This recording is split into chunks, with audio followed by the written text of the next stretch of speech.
Tippy time, my damies, Topcat here and welcome back to the channel. Today's video is a bit of an exercise in chain supering to Prismatic and straight back into our super. If you got any ideas, make sure to leave your thoughts in the comments down below, as I plan on making both a Titan and Hunter version of this. But I'm beginning with our Warlock and the Stormdancer's Brace. This pairs with the Stormtrance super, and of the 5 Prismatic Warlock supers that we have at our advantage, this has the second highest damage overall. As with the Ascending Amplitude perk on this exotic, each target we destroy, we deal more damage.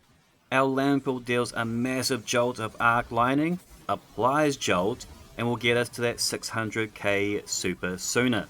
Its second draw card is that we retain half of our super energy once we've finished. So from there we lead straight into our Transcendence. Warlock for my money has the best grenade combo. It suppresses to lock them down, then sprays them out with shatter like an arsehole painting a Pollock. With Transference in the artifact, we can gain increased grenade and melee damage whilst Transcendent. And our weapon final blows whilst Transcendent refund light and dark energy after our Transcendence ends. My melee is going to be the Arcane Needle. This unravels our targets. It's particularly good when paired with Jolt to push it everywhere. However, I am more interested in getting those 3 charges it gets. We pair this with the Lightning Surge aspect, and now we can slide up and jolt up under them for some crazy AoE damage 3 times. Now aside from Transcendence just straight up slaying, we want to build back that second half of our super bar. I run 2 Ashes to Assets mods to feed our super energy from our grenade kills. 3 does work best, but I always like to run a Siphon mod for my primary weapon, so I've opted for 2 just to be realistic for when I run GMs and things. Depending on our density and grenade placement, you should have your super back in around 3 grenades.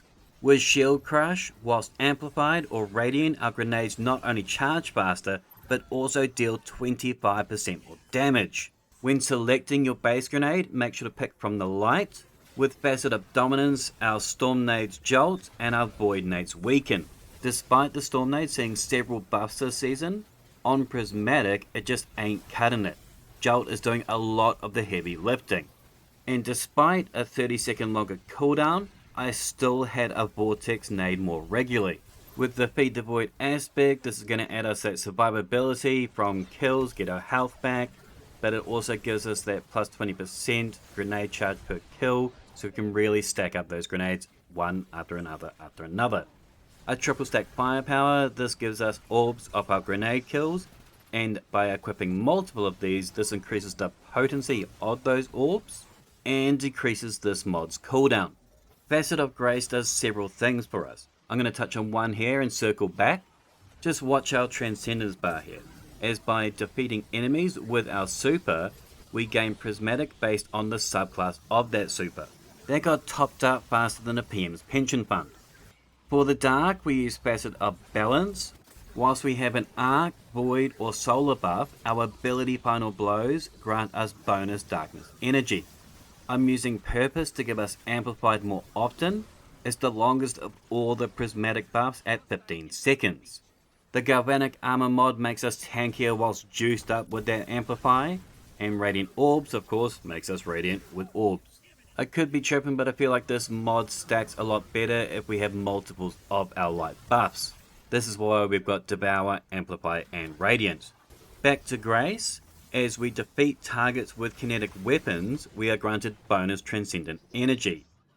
The Microcosm is particularly good at this, as this heavy is the first of its kind being a kinetic.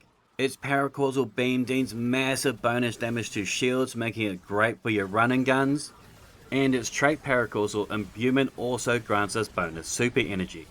And when we exit our super, it's going to grant us more damage again. For survivability, yes, we've got Devour, but I'm also running the Phoenix Dive for its Cure ×2, and we're running Facet of Protection as our super is at the front lines, and this again will tank us up when we're Transcendent. Feel free to pause here for my fragments, armor mods, stats and artifact, but there will be a dim link in the description below.